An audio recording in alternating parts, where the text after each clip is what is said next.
Հայաստանի կառավարության բոլոր ծրագրերը միտված են նրան, որ մեր քաղաքացիներն ապրեն ավելի ապահով, հարմարավետ ու արժանապատիվ կյանքով։ Ազգային ժողովի գործընկերներին ներկայացնելով կառավարության ծրագրերի ընթացքը ներքին գործերի նախարար Արփինե Սարգսյանը նշեց, որ տարվա ընթացքում շարունակել եւ ավարտին են հասցրել ժողովրդավարական նոր ինստիտուտի գործադիր իշխանության նոր մասի ներքին գործերի նախարարության ձևավորման աշխատանքները, ինչը փորձագետները գնահատում են այս ոլորտում Հայաստանի կառավարության ամենամեծ նվաճումը։ Անդրադառնալով ոստիկանության բարեփոխումներին նախարարն ասաց, որ 2024-ի արդյունքներով 3 հենասյունային ուղղությունները գործարկված են՝ Պարեկային ծառայությունը, Քրեական ոստիկանությունն ու Համայնքային ոստիկանությունը։ Իսկ 4-րդ հենասյունային ուղղության ոստիկանության գվարդիայի մասով արդեն ընդունվել է համապատասխան օրենսդրությունը։ Այս բոլոր հենասյուների գործարկման արդյունքում է ավելի արդյունավետ դարձել հանցագործությունների բացահայտելիությունը։ Քրեական ոստիկանության դեպքում մենք նախանշել ենք ծանր եւ առանձնապես ծանր հանցագործությունների բացահայտման, օպերատիվ աշխատանքի հիմնական ֆունկցիոնալը,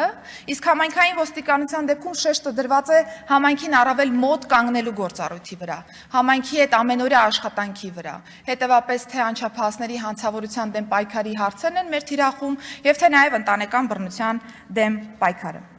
Թվարկելով ոլորտային բարեփոխումները նախարարը հավաստիացրեց, որ սրանք կառավարության ներդրած ջանքերի միայն տեսանելի մասն են։ Հաջորդիվ ելույթների ժամանակ արդեն падգամավոր Արծվիկ Մինասյանն իշխող ուժին մեղադրեց հասարակությանը մանիպուլյացիայի ենթարկելու համար, այդ թվում Արցախը հանձնելու։ Մեղադրանքներն անպատասխան չմնացին։ Ազգային ժողովի փոխնախագահ Ռուբեն Ռուբինյանը Մինասյանին հիշեցրեց իրենց մեղմ ասած ոչ լավ անցյալը։ Հայաստանը երբ որ անկախանում էր, Դաշնակցությունը դեմ է եղել Հայաստանի անկախացմանը, սա փաստագրված է։ Դաշնակցության բյուրոյի ներկայացուցիչ Մարուխյանը 1988 թե 89 թվականին ասել է, որ անկախությունը այս պահին պետք չի։ Դաշնակցությունը մյուս երկու ավանդական կուսակցությունների հետ, եթե չեմ սխալվում, 1990 թվականին հրապարակային կոչով է հանդես եկել, կոչ անելով հայ ժողովրդին, այն ժամանակվա փողոցի հանրահավաքի մասնակից ամբողջ ժողովրդին, հանգիստ մնալ մեծ հաշվով, չխաթարել այլ միութենական հանրապետությունների հետ հարաբերությունները։ Ու դուք այսքանից հետո եկել տենց բան եք, պետություն եք պաշտպանում, անկախություն եք պաշտպանում, բայց սա դեռ ամենը չէ։ Ռուբինյանը հիշեցրեց նաև դաշնակցականների հանրահայտ 004 շրջաբերականը, որտեղ նշվում է, որ Ռուսաստանը կարող է որոշել, ում ենթարկեցնել Լեռնային Ղարաբաղը։ Նաև հավանական միության դեպքում պետք է ամեն հնարավորն արվի Հայաստանի եւ Լեռնային Ղարաբաղի ճակատագիրը մեկ փաթեթով որոշելու համար։ Ըստ Ռուբինյանի պատահական չէ, որ դաշնակցականները հիմա էլ են փորձում առաջնորդվել այդ շրջաբերականով։ Պատահական չի, որ իրենց աջակցությամբ այսօր Գյումրիում քաղաքապետ ընտրված Վարդանիկը ինքն իրեն է այդպես անվանում, ամենայն հարգանքով Վարդանիկը, այսինքն կոմունիստ հավատացյալ Վարդանիկը,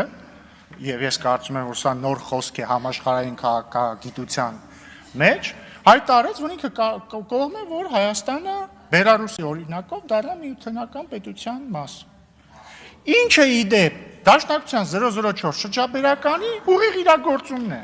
Պատգամավոր Վահագն Ալեքսանյանն էլ իր ելույթում դիմեց ընդդիմադիր գործընկերներին, շնորհավորելով Գյումրիում իրենց արժեհամակարգային ցնծության կապակցությամբ, որի առիթը մեկն է։ Քրեա օլիգարխիան իր ամենավառ ներկայացուցիչներից մեկի դեմքով Գյումրիում ստացավ իշխանություն։ Սերժա Քոչարյանի ներկայացուցիչները, որ ընտրություններից առաջ ազնիվ խոսք, երթում ու առհասարակ ինչ ասես չէին տալիս, որ իրենք չեն միանալու Վարդան Ղուկասյանին, միացան։ Ով զարմանք։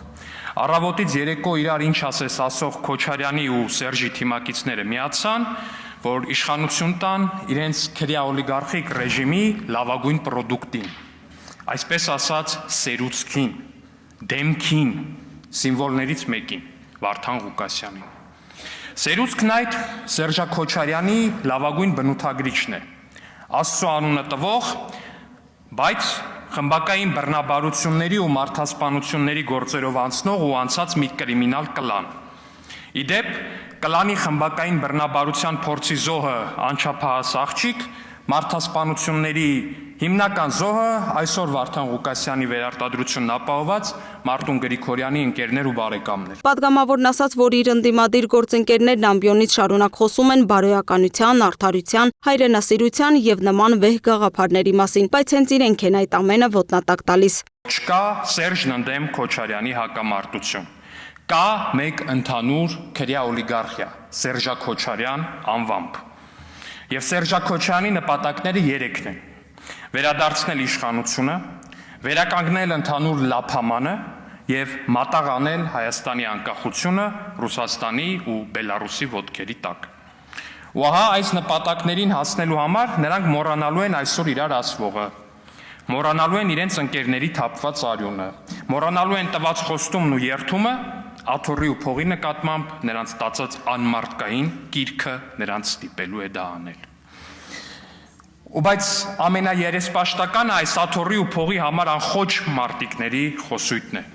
Նրանք դեմքին հայրենասիրական փոշի, դիմափոշի փչած ասում են Շուշին, Մուշը ու Արդահանը հետ ենք բերելու։ Բայց խոսելուց առաջ նրանք իրենց որդիներին կամ Ռուսաստանի քաղաքացի են դարձնում, չէ, պարոն Մարտուն Գրիգորյան։ Կամ էլ բժշկական թղթերով կեղծ գիժ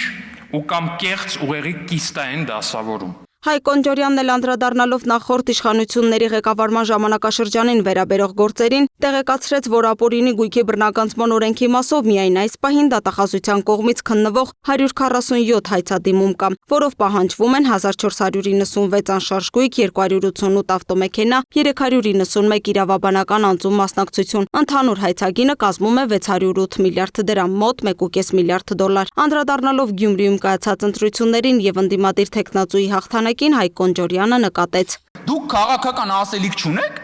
բա դուք քաղաքական հայտ չեք ներկայացնում, թե ամաչել եք ձեր դեմքով ներկայանալ, որովհետև գիտեք, որ շերիշակից ցածր է ձեր ռեյտինգը, մարդիկ ձեզ ձեն չեն տալու, դրա համար տարբեր դեմքերով, տարբեր բաներով փորձում եք այնտեղ Գյումրիում ռեինկարնացիա ապահովել։ Որոնք